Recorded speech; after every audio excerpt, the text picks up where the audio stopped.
جس طرح کہتے ہیں کہ ایک نوجوان تھا جس کو شہزادی سے محبت ہوئی، بادشاہ کی بیٹی سے محبت ہوئی، اس سے شادی کرنا چاہتا تھا۔ دربار میں ایک وزیر تھا جو اس کا جاننے والا تھا، وزیر کے پاس گیا اور وزیر سے کہا کہ تم کسی طرح میری شہزادی سے شادی کراؤ۔ کہتے ہیں وزیر نے کہا کہ بادشاہ کو ایک داماد چاہیے، اپنی بیٹی کے لیے شوہر چاہیے ہے، لیکن اس نے شوہر کے لیے جو سٹینڈرڈ رکھا ہے وہ یہ کہ بڑا عبادت کرنے والا، مخلص، پرہیزگار ہو، دنیا کی خواہش اس کے اندر نہ ہو۔ اگر تم کچھ عرصے کے لیے ایسا پریٹینڈ کرو، بہت عابد و زاہد بن جاؤ، کسی جھونپڑی میں جا کر جنگل میں اکیلے رہو اور وہاں عبادت کرو تو میں تمہارا یہ کام کر سکتا ہوں۔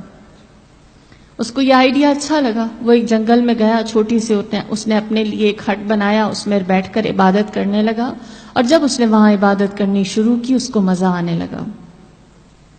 یہاں تک کہ کچھ دن نہ گزرے تھے کہ وہ وزیر بادشاہ کو لے کر اس کی جھونپڑی میں آیا۔ بادشاہ اس کی جھونپڑی کے اندر گیا، جنگل میں اس کے چھوٹے سے گھر میں، ٹوٹے ہوئے گھر میں گیا اور اس نوجوان سے ملاقات کی، باتیں کی۔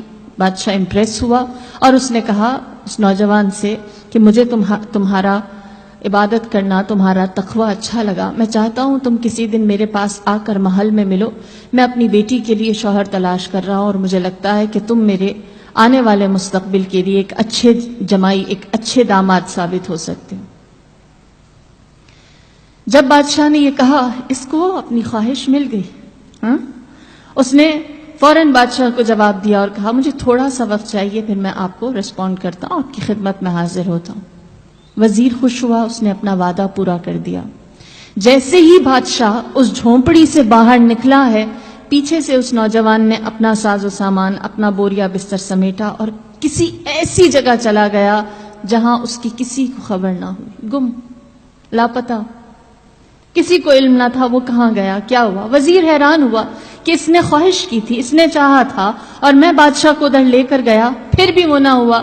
یہاں تک کہ بہت عرصہ گزر گیا، ایک ٹائم کے بعد اس وزیر کی ملاقات اس نوجوان سے ہوئی جس سے اس نے بادشاہ کی ملاقات کروائی تھی۔ لہٰذا اس وزیر نے پوچھا مجھے بتا جب تیری خواہش پوری کر دی گئی تھی تو کیوں چلا گیا، تو نے کیوں اپنی نیت، اپنا ارادہ بدل دیا اور اپنے اس ڈیسیجن سے ہمیں تم نے انفارم بھی نہ کیا۔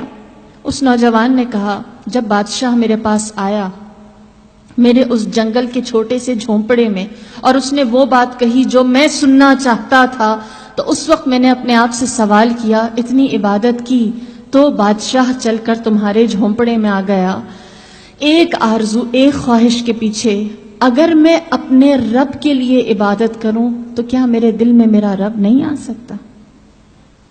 تو کیوں نہ میں اپنی آرزو کو ایک دنیاوی چیز سے بدل کر صحیح درست طرف لے آؤں اور اس چیز کی خواہش کروں جو میرے لیے واقعی فائدہ مند ہے۔ لہٰذا میں نے اپنی اس خواہش کو چھوڑا اور کہا میرے اس جھونپڑے جیسے دل میں اللہ کو بلاتا ہوں۔ تو یہ آرزو کا فرق ہے، یہ خواہش کا فرق ہے، یہ تمنا کا فرق ہے۔